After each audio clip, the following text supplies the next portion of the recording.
on a first crop sire, you know, having a punt on a son of reduced choice that won a Group 1, a high class son of reduced choice, I think is a great bet. And you know, that's all built into the price, right? He's a beautiful black, good moving, athletic colt for under the sale average. So that's where the sort of value comes in. Love the fact that he's out of the Lonhro mare. All of us here would have seen Lonhro racing, up and racing, and you know, this bloke's a big throwback to Lonhro in there as well. You can see that dark colouring coming through. Yeah, a lot to say about this particular colt, how well bought he thought he was. So yeah, we felt pretty confident where we sat with him immediately following the sale. There's plenty of interest, as I said, from the right judges within the industry, but also yeah, I thought he'd be very appealing to our owners. It's a nice price point. A horse that I think you can see physically will handle and cope with the workload early. So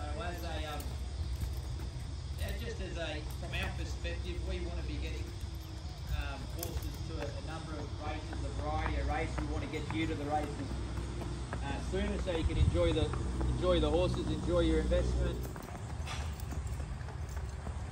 I think this guy's really smart. I think he's a really smart colt. I love his profile. I love the profile of Castle Vecchio in terms of, you know, percentage plays in the market of stallions that can go on and be successes. You'll find the fastest sons, the best stallions, are generally where your top stars come from. And Castle Vecchio was the most immediate and best 2-year-old done deals left. Of course, a horse that trained on to win at Guineas, and a horse that trained on to just get rolled by Le Grisseur in the Cox Plate. So Castle Vecchio is an outstanding, high quality, fast son of done deal. I love his profile to make a stallion, and then I love the fact that this guy, well, number one, looks the way he does. I think he's just a class act, and secondly, he's off a great farm. He's got that Arrowfield brand on his shoulder, and the angle of that pelvis, right, that allows him to stretch out. The length from here to here, and the length from there to there. See how long he is there, but how short he is in his cannons, where he breaks over quick. This is where his speed of his stride, or his cadence, comes from. He has a really quick breakover, really short past and really short cannon, so a really quick breakover, so a quick stride. But have a look at him. For a horse that's going to be just medium sized, like how long he is under here and how short he is up here. See how short his back is? And how long he is under here? That's all this brown on the shoulder, this family. It's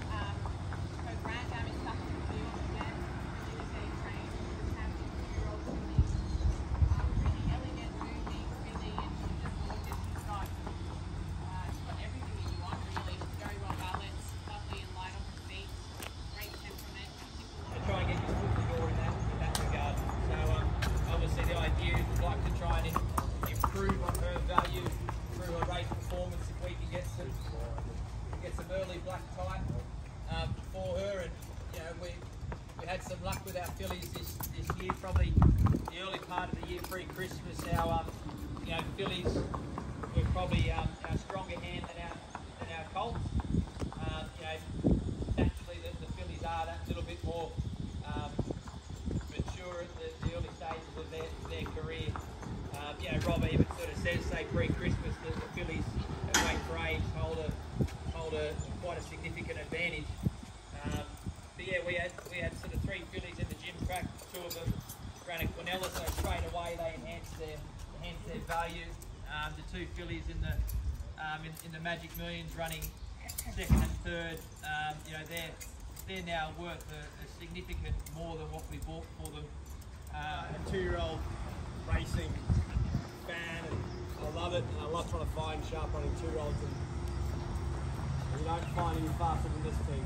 He is by Capitalist, still the world's leading 2-year-old earner of all time. You know, a horse that smashed in the Breeders' Plate, first colt to win the Magic Millions Golden Slipper Double, first horse in history to win the Breeders' Plate. Magic Millions and Golden Slipper, of course, going at Newgate now and doing a monster job. A stallion that runs at 17% stakes 2-year-olds to runners, which is the same as I'm Invincible and the same as Schnitzel. So if you're looking for 2-year-olds, Capitalist is great buying, which obviously he averages a lot less than Schnitzel and I'm Invincible. Combined with that, he's out of an I'm Invincible mare who gained Adrian trained to win a stakes race pre-Christmas. Might have been November, October, was it, Spaniard? Yeah, November. October, first outing she ran in the English banner there on Fox Plate Day, Moonee Valley. First career start. She won 500,000, I think, straight up. She was very precocious early. Every time you see him, he's just got that lovely inner glow to him. He's a rock star. I really like this horse a lot. You've probably only got to look at the yearling sale results and what these the stud form syndicates that are what the amount of money that's being invested in trying to find the stallion prospect, and that's even just a yearling sale. So you can see the level of investment. Got that? We're talking big dollars potentially if you can be winning those right races.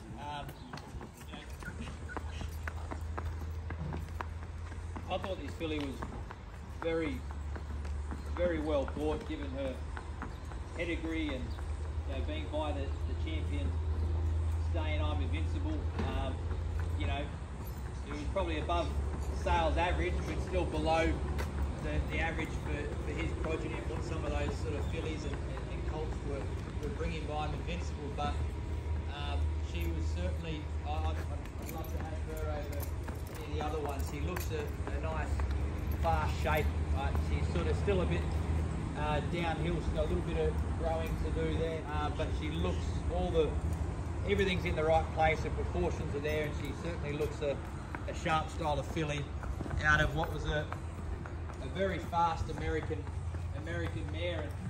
And for years, I think some of the best success that the breeders have had, or some astute breeders, have gone over to America and sourced some bloodlines over there for some outcrosses with our stallions. And the American horse is all about speed, and there's been a great influence down here, and of limited mare numbers in the population of American bred mares. It's been they've made up a large number there. His second season sire now ridden by. He's had limited runners today, but one impressive horse that he had was a horse called the Novelist, which we trained. He's 2 from 2 this year. He won on debut at Kembla Grange by 5 lengths, and then went second up to the Group 3 BJ McLaughlin and won that in impressive fashion, and was installed sort of one of the equal favourites for the Magic Millions. Unfortunately, he didn't get to the race at this point, so we'll see him later on. But this colt's bred on that exact same cross. A lot of the Novelists were keen to support the stallion on the right type. Again, this was probably, I think, the only one that we bought so far by this particular stallion, so we're very selective in what we wanted from that particular profile, and this is exactly what that was, and even better that he came into, particularly knowing that whatever they're doing at 2, they're only going to be better as 3-year-old types. That'll certainly be the case with this horse again. He's got a lot of scope to improve the 3 for you. But certainly like what we're seeing from him in the early stages, all sort of came together on and wanted to be strong on to secure. I really like this stallion team, Justify. Did a trip to America late last year. They were really bullish on Justify in America. Of course, Justify is an unbeaten champion Triple Crown winner. But he wasn't a typical dirt horse. He was actually Henry. He was bought by an Australian group, actually, or partly Australian group. He was a very much Australian physical kind of horse. He was sea changes like Sunline, Winks, like if she was a champion, an absolute machine. So he's got champion sire, champion broodmare sire, champion grandmother, and physically, like, he's got the scope, he's got strength. He's got the attitude. Have a look at him roll around here with Jamie.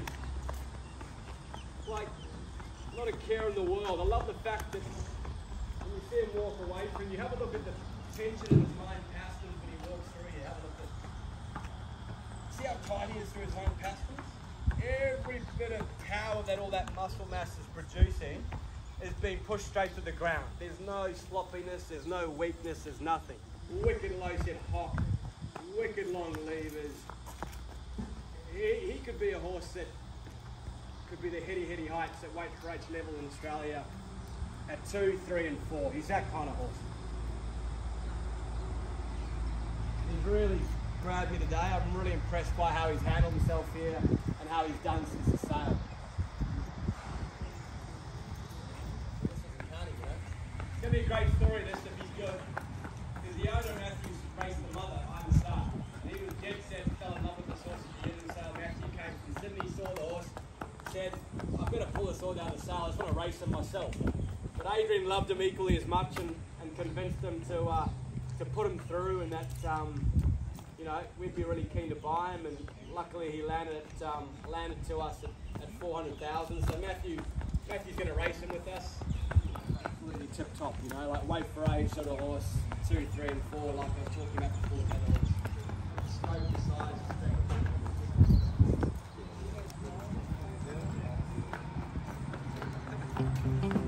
that wonderful fast